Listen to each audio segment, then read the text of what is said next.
ሶስተኛው ዙር የአፍሪካ ሮቦቲክስ ቻምፒዮንሺፕ 2025 ውድድር በኢትዮጵያ መካሄድ ጀምሯል። በውድድሩ ከ300 በላይ ተማሪዎች የሚካፈሉ ሲሆን የውድድሩ አሸናፊዎችም በቀጣይ በዓለም አቀፍ ደረጃ በሚካሄደው የሮቦቲክስ ውድድር ኢትዮጵያን ወክለው ይሳተፋሉ የተባለው። ምስልያ ሐሺም ዝርዝር አላት፣ እንከታተል።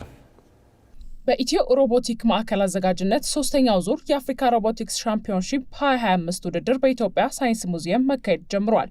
ለዲጂታል ኢኮኖሚ ግንባታ ሚና ያላቸው የቴክኖሎጂና የፈጠራ ሀሳቦችን ለማጎልበት የሚያስችል ምቹ ሁኔታ በመፈጠሩ ተሰናድቷል የተባለው ይህ ውድድር ከ300 በላይ ተማሪዎች የሚሳተፉበት እንደሆነም ተገልጿል። ከነዚህ ተማሪዎች ውስጥ በኢትዮጵያ የሚኖሩ የተለያዩ ዲፕሎማት ልጆች እንደሚገኙበት የነገሩን የኢትዮ ሮቦቲክስ ማዕከል ስራ አስኪያጅ ሰናክሬም መኮንን ይህም ኢትዮጵያን በዘርፉ ተፈላጊ እንድትሆን ያስችላታል ነው ያሉት።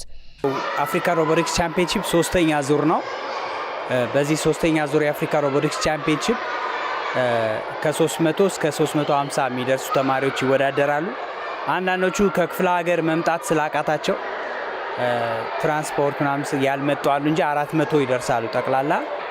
የአፍሪካ ሀገራት ሲባል እዚሁ ኢትዮጵያ ውስጥ የሚኖሩ አፍሪካውያን ነው እንጂ ከውጭ የመጡ ሰዎች ባይኖሩም እዚሁ የሚኖሩ አብዛኞቹ የዲፕሎማት ልጆች ናቸው እና ለወደፊት ግን አላማው ከዛው ከሀገራቸው መጥተው ኢትዮጵያን አፍሪካ ሮቦቲክስ ቻምፒዮንሺፕ ላይ እንዲሳተፉ ነው አላማችን። አፍሪካ ሮቦቲክስ ቻምፒዮንሺፕን ላርጀስት ኢን አፍሪካ ማድረግ ሆኖ በዚህ ደግሞ ኢትዮጵያ ትጠቀማለች። ለምሳሌ እኛ አሜሪካን ሀገር ዳላስ ቴክሳስ ሮቦቲክስ ቻምፒዮንሺፕ ላይ ስንወዳደር ሆቴል እንኳን አይገኝም። ምግብ ቤቶች፣ ሬስቶራንቶች ይጨናነቃሉ እና ኢትዮጵያ ውስጥ እንደዛ አይነት ለቱሪዝም እንኳን እድገት የሚጠቅም ፕሮግራም ነው የሚሆነው ማለት ነው። ውድድሩ ተማሪዎች የፕሮግራሚንግ፣ ዲዛይን፣ ምህንድስናና ተዛማጅ ክህሎቶቻቸውን እንዲያሻሽሉ የሚያግዝ ነው ያሉት ስራ አስኪያጁ ይህንን መሰል ውድድሮች በስፋት ማዘጋጀት ኢትዮጵያን ተጠቃሚ እንደሚያደርግ ገልጸዋል። ለዚህም መሳካት መንግስት የበኩሉን አስተዋጽኦ እንዲያደርግም ጠይቀዋል። በዚህ ጉዳይ ላይ ትኩረት አለመስጠት አሁን አይቻልም። ዲጂታል አለመሆን አይቻልም። የሚቻለው ይሄንን ቶሎ ብሎ ጆይን ማድረግ ነው። ሮቦቲክስ ኢንጂነሪንግ ላይ፣ ዲጂታል ላይ፣ ኮዲንግ ላይ፣ ፕሮግራሚንግ ዲዛይኒንግ ላይ መስራት አለባቸው ልጆች። ይህን ካደረጉ የመጪውን ዓለም የሚመጥኑ ትውልድ ይሆናሉ። ስለዚህ ኢትዮጵያ እንዳታረፍድ ወራላ እንዳትቀር ከፈለግን ማድረግ ያለብን ገና በልጅነታቸው ጀምረው የኮዲንግ ስኪልስ እንዲያሳድጉ መርዳት ነው። ፕሮግራም ማመቻቸት ነው። ፕላትፎርም መፍጠር ነው። ስለዚህ እንደሱ ነው እያደረግንላቸው ያለ ነው። እንደዚህ አይነት አፍሪካ ሮቦቲክስ ቻምፒዮንሺፕ ላርጀስት ኢቨንቶችን ኮኦርጋናይዝ ማድረግ አብሮ ሰራተኛ ቢሆን መንግስት ይህን ፕሮግራም ትልቅ እናደርገዋለን። አፍሪካዊ ማለት ዓለም የሚያውቀው ትልቅ ፕሮግራም መሆን ይችላል። በመድረኩ ንግግር ያደረጉት የኢኖቬሽንና ቴክኖሎጂ ሚኒስትር ዴኤታው ባይሳ በዳዳ በበኩላቸው በኢትዮጵያ ለዲጂታል ኢኮኖሚ ግንባታ ቁልፍ ሚና ያላቸውን የቴክኖሎጂና የፈጠራ ሀሳቦች ለማጎልበት የሚያስችል ምቹ ምህዳር መፈጠሩን ገልጸዋል። በዚህ ዘመን እንደ ሮቦቲክስና ሰው ሰራሽ አስተውሎት ያሉ ቴክኖሎጂዎች ለሀገራት አስፈላጊ ናቸው ያሉት ሚኒስትር ዴኤታው የተለያዩ የህግ ማዕቀፎችን በማዘጋጀት በዲጂታል ዘርፍ ምቹ ምህዳር ለመፍጠር መሰራቱን አንስተው ይህም በዘርፉ ያለው ክህሎትና እውቀት ለማዳበርና የፈጠራ ሀሳብን ለማበርከት ማገዙን ጠቁመዋል። ከዚህ በፊት ታሌንት ያላቸው፣ ፍላጎት ያላቸው፣ ክህሎት ያላቸው ወጣቶች ስነ ምህዳሩ ምቹ ባለመሆኑ የሚሰደዱበት፣ የሚሄዱበት፣ አመቺ ሁኔታን የሚፈልጉበት ነባራዊ ሁኔታዎች ነበሩ።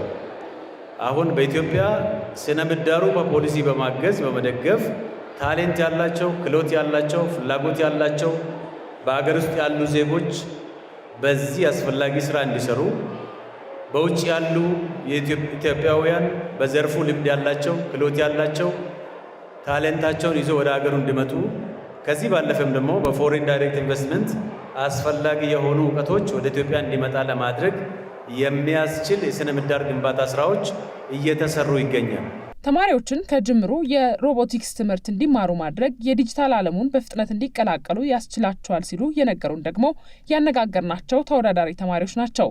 ተማሪዎቹ እንደሚሉት ጊዜው የሰው ሰራሽ አስተውሎት ወይም ኤአይ የሚፈለግበት ስለሆነ መሰል ስራዎች በስፋት መሰራት እንዳለባቸውም ነው ያሳሰቡት።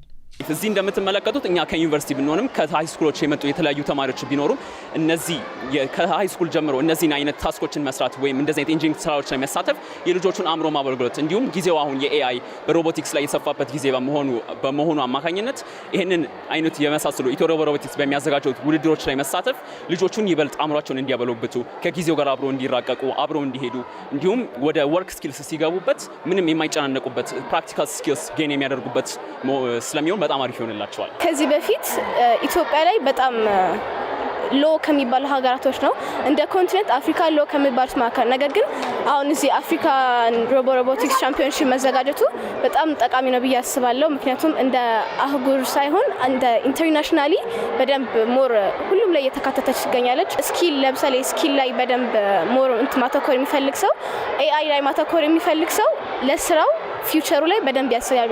ምክንያቱም እዚህ ከቢግኒንጉ ጀምሮ እያንዳንዱ ነገር ዲቨሎፕ ያደረጉ ሞር በደንብ አሪፍ ነገር እየሰራን ያለ ነው። ሶ ለፊውቸራችን እንደ ስራም ሊያስችል የሚችል ነገር ነው። ውድድሩ ለተከታታይ 3 ቀናት የሚቆይ ሲሆን አሸናፊዎችም ኢትዮጵያን ወክለው በዓለም አቀፍ ደረጃ የሚወዳደሩ ይሆናል።